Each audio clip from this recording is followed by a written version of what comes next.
No les voy a aburrir repitiendo una y otra vez los argumentos que hemos oído a lo largo no solo de la sesión de hoy, sino de los últimos 4 años.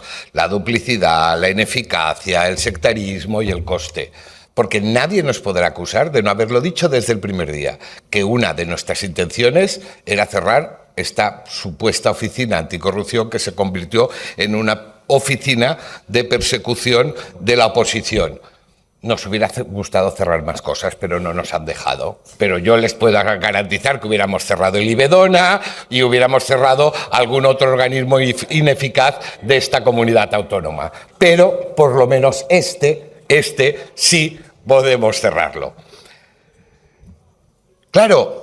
Entonces voy a incidir sobre una serie de argumentos que supongo que a ustedes, que están tan preocupadísimos por la corrupción, que han venido aquí a poner el ventilador a ver quién es más corrupto que el otro, porque afortunadamente nosotros estamos libres hasta este momento de esta lacra de la corrupción. Pero ustedes han venido hoy a decir, es que usted es más corrupto que yo, es que ustedes tuvieron un presidente, es que ustedes tuvieron a no sé cuántos ministros en la cárcel. Es que no se trata de esto el debate, no es saber quién es más corrupto. Les advierto que en un combate seguramente ganarían ustedes, más corruptos que nadie, en sus 100 y pico años de historia. Pero sobre el tema de la Oficina Anticorrupción tenemos, por ejemplo, los informes de la Sindicatura de Cuentas. Incumplimiento en los procedimientos de contratación en el servicio de limpieza. Indicios razonables de irregularidades en contratos de personal que podían llevar a su nulidad. La actividad de gestión y recursos humanos y gastos de personal no se han desarrollado de conformidad con la normativa legal aplicable. 15 documentos de contratos sin firmas válidas. Incumplimiento de la ley en varias contrataciones. Aprobación de retribuciones sin negociar en la mesa. Pago de conceptos retributivos antes de su aplicación formal. Y ya, para colofón de esta tarta, para ponerle la guinda, el reglamento en algunas de sus pretensiones roza la inconstitucionalidad. Esto es lo que ustedes hicieron. Esta es la oficina que ustedes crearon. Y lo que deberían hacer, si realmente les preocupa tanto la corrupción, vistas todas las irregularidades que cometió su oficina y sus 2 titulares nombrados por ustedes, lo que deberían hacer en este momento que la queremos cerrar es hacernos la ola, no criticarlo. Porque lo que estamos cerrando ya no solo es una oficina que no cumplió con sus objetivos, es que por lo que se deduce de lo que dijo la Sindicatura de Cuentas, lo que estamos cerrando es un posible foco de corrupción. O sea que deberían ustedes alegrarse de que la vayamos a cerrar.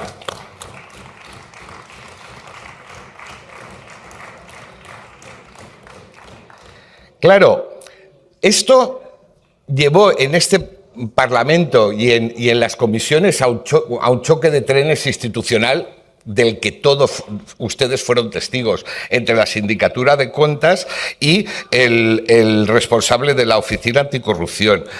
Porque además, cuando el señor Far se le ocurrió un buen día intentar hacer aquello para lo que teóricamente le habían ustedes designado, el Partido Socialista se pusieron ustedes como motos, porque claro, cuando empezaron a investigar la compra de material chino durante la pandemia a través del despacho de un reputado socialista con una serie de comisiones, sí, no me miren ustedes con tanta gracia, porque les recuerdo que su partido al que ustedes pertenecen montó un rebombori en la Asamblea de Madrid porque el hermano de la presidenta, que se había dedicado toda su vida a hacer intermediación de material médico, por lo visto había cobrado una comisión, que era lo que se dedicaba, pero aquí no, aquí contratamos un despacho de abogados socialistas para que hiciera una intermediación porque tenía una socia china y a raíz de eso...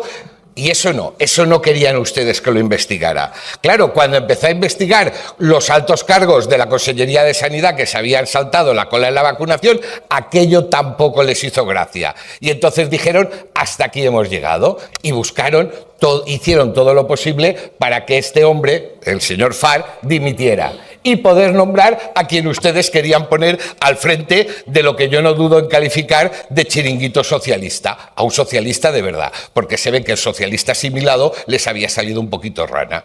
Y esto es lo que tuvimos que vivir aquí y lo que estamos viviendo a día de hoy.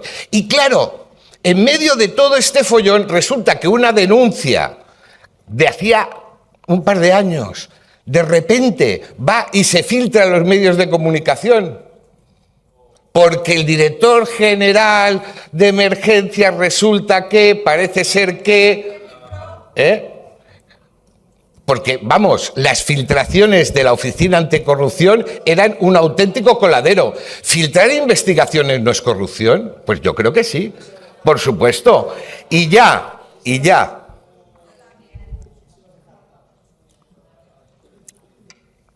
para terminar, ustedes nos han venido aquí con un documento que ha firmado no sé qué asociación internacional de transparencia y no sé qué. Sí, una asociación de estas que maneja un presupuesto de casi 30 millones de euros que curiosamente procede de los propios gobiernos y organismos europeos, que con eso se maneja. Y vean ustedes quién la fundó, un expresidente del Banco Mundial, un antiguo miembro de los servicios secretos de los Estados Unidos, y esto es lo que nos vienen aquí a traer hoy como función de autoridad. Estas ONGs, organizaciones no gubernamentales que dependen absolutamente de los gobiernos, también me hacen mucha gracia.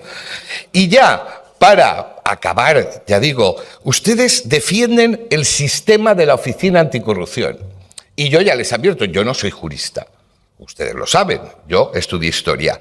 Y buscando un sistema similar al funcionamiento de esta Oficina Anticorrupción y sus denuncias anónimas, solo hay uno, el de la Santa Inquisición, por supuesto.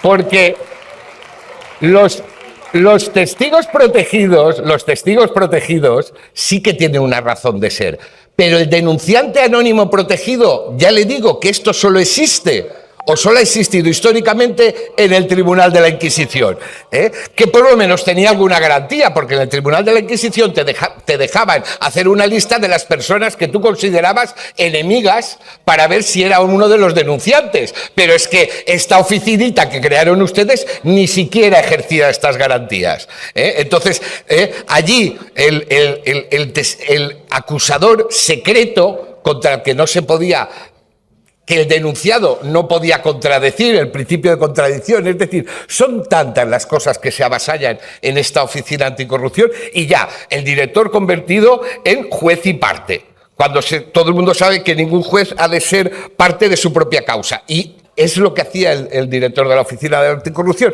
Él decidía qué supuestos casos de corrupción tiraban para adelante y cuáles no. Y curiosamente, ni el caso Puertos, ni lo que hacía la señora Armengol hablando por teléfono con el señor Walde Torrella, no te preocupes que esto te lo arreglo yo, no hay, esto lo arreglamos en un consejito de administración que vamos a hacer, nos tomamos aquí dos vasitos de agua y lo arreglamos.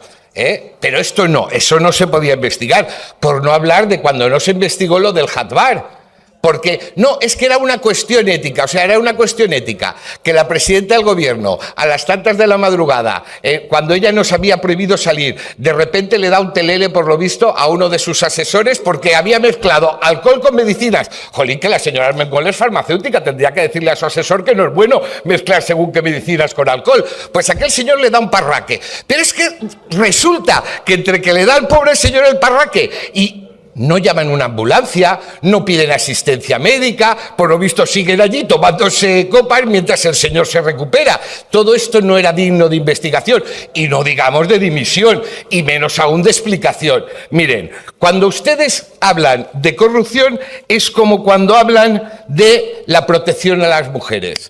Es exactamente igual. Tienen ustedes la misma principio moral, la misma fuerza moral para hablar de corrupción que para hablar de protección de las mujeres. Y quiero aprovechar, ya que hoy este tema se ha extendido a lo largo del Pleno, para decir que las mujeres estarán muy protegidas el día que ustedes dejen de legislar. Gracias, señor presidente.